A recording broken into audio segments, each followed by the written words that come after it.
llévenselos, agárrenlos toda la semana, because they came to invite us to Vacation Bible School. And then El Gringuito says, I have something for you. It's a magazine called El Centinela. El Centinela came into my house that year. You see, the Seventh-day Adventist Church came to a Mexican-American home, not with messages of condemnation.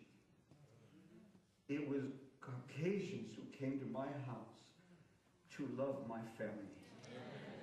They saw my dad was drunk. They saw that we were hopeless in so many ways. They knew my dad was unemployed and my mom couldn't get a job with 5 kids in the house. And then, there we are. But you know what? They loved us anyway. That's what it takes to bring a soul to Jesus. You love them anyway. Cuidado, hay mucho cholo para aquel lado. Pues ve para allá e invítalos a la iglesia. I remember when I started going to church y me agarró el diácono. ¿A dónde vas? Al templo. Con esas garras no. Garras de pandillero aquí no entran. And I had heard you wear your best stuff to church. This was my best stuff. I stayed up late ironing it. And I put double starch on my khakis. I had me hush puppies. I was set. And I was ahí todo. You do the stand when you go to church. Happy Sabbath. I still remember that. Being kicked out of church because I didn't have a tie. Y luego se empeoró. I started playing the guitar. And I got kicked out of church for having an instrumento del diablo. I'm always getting kicked out of church. It's weird. Y luego al rato, getting kicked out of church for having long hair. You see, many of us just never fit in. That's why you love us just the way we are. It doesn't mean you're making room for sin. It just means you love sinners. That's what Jesus did. He called Peter un malarazoniento, grosero, tosco, que ladraba y mordía. Sígueme. Un ratero, a known embezzler, matero. Sígueme. He went and found the scum of society and made them his disciples. We are proud as scum to follow Jesus. Amen. And I'm still not qualified to be a pastor. I'm not qualified to be a minister of the gospel. But Jesus called me anyway. You see, that's how it works. We must be there for each other. This book, you must share it with others. You must say things like, okay, I can't afford it. Like, how much is it going to cost, Miguel? That book? Yeah. We sold 50,000. But how much is it going to cost at the ABC? On the ABC? $1.99. That's one less Taco Bell. And burrito y la soda. You can aguantarte one day. No, I want to get that book para el primo, you know. And you go to the ABC or te ordenas 10. You go to AdventistBookCenter.com and you sweat it out and you buy 10 books. Because there are 10 souls in your neighborhood who need to be loved. Because if you don't do it, they are going to die. And they're going to die without Jesus. Many people that you meet, if you don't share Jesus with them, they're never going to hear about him. You are the one that God called. You are the one that God called. This is your time. Ya deja de criticar. Y ponte a amar a los que no somos tan fáciles para amar. Lil Bosco ran around with Eastside Clover, a major gang in LA. He was with Big Hazard, another major gang just across the freeway next to the White Memorial, the Adventist Hospital.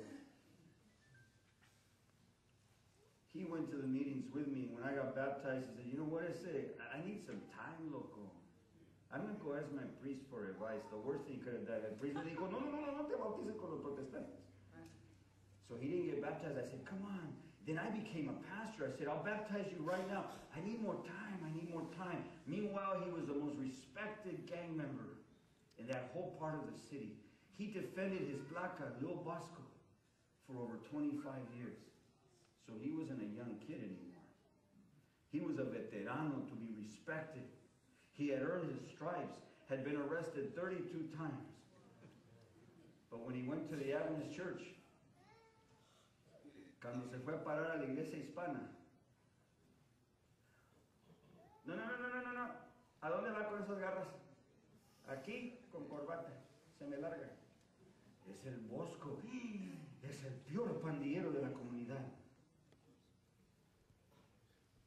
The following year, he died one mile down the street, right on the corner of Mission and Main.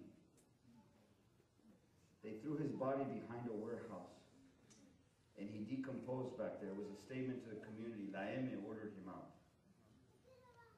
And his own friends killed him. He begged for his life, and he died anyway. And finally, the homeless back there complained because they couldn't sleep back there with a decomposing body back there. So the LA County morgue came and removed the remains. A quick autopsy was performed, and 5 witnesses who saw the murder, of course, saw nothing, so the LAPD closed the case in 3 days for lack of evidence. For several months, the family did not know that Lil Bosco had died. You see, Lil Bosco was my brother. My brother was kicked out of the Spanish church, and he died. Now, who do I see about that? A mi hermano me lo echaron de la iglesia hispana. ¿A que no creen que pasó? Cuando ya lo mataron, un día andaba para Los Ángeles en uno, creo que en los últimos 25 años, uno de los 3 sábados libres que he tenido. I had a free Sabbath. I had meetings in Loma Linda, and Sabbath came and I had nowhere to go. It was great. I mean, a Sabbath off, oye tú. So I started driving into LA. Ahorita caigo de chiripada, a ver, ¿a dónde caigo? I was driving past one church, another church. A esta voy a caer ahí. A propósito, llegué at 11:40. I came in late so they won't make me preach. You know, after the offering, ya está el pastor parado ahí, it's too late. And that's when you show up. You know, because if I come in early, ¿so va a ser? No va a pasar aquí sin predicar. And so I showed up late, and the lights were low, y el coro estaba, amén. Y digo, y me meto en la banca de atrás. Y alguien subió corriendo, le entregó un papel al pastor. Sacó los lentes. All pastores do that. We open our mouth and everything. Have you seen that? Oh, even young pastors do that. Just watch Pastor Manny. Part of being a pastor is you open your mouth to see the papelitos that get handed to you. What you don't know is that people write really bad. It's hard to read it. Oye, is this Greek or Hebrew or Y se para el pastor y dice, he actually said this, como si fuera un pato balaseado del cielo. Aquí vino a caer el pastor Rojas. What a metaphor to use. That sounds like LA to me. Someone shot into the sky and a bloody duck came landing on our congregation. ¿Cuántos quieren que el pastor predique? And he made me get up. It was 11:45. And I didn't know what I was going to preach.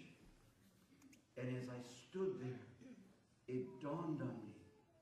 This is the church that kicked out my brother. Now I have to preach. They threw out my family, and then he died down the street. And so I had to deal with it. ¿Ustedes recuerdan al Bosco? Oh, sí, un pandillero que andaba aquí en la calle. Oh, pero problemas. ¿Saben que Bosco murió? Sí, estuvo bien feo acá para la Mission y Main. Lo mataron. Fue mi hermano. That was my brother. ¿Por qué no lo dejaron entrar aquí? ¿Por qué seré yo un pato balaseado del cielo? Pero mi hermano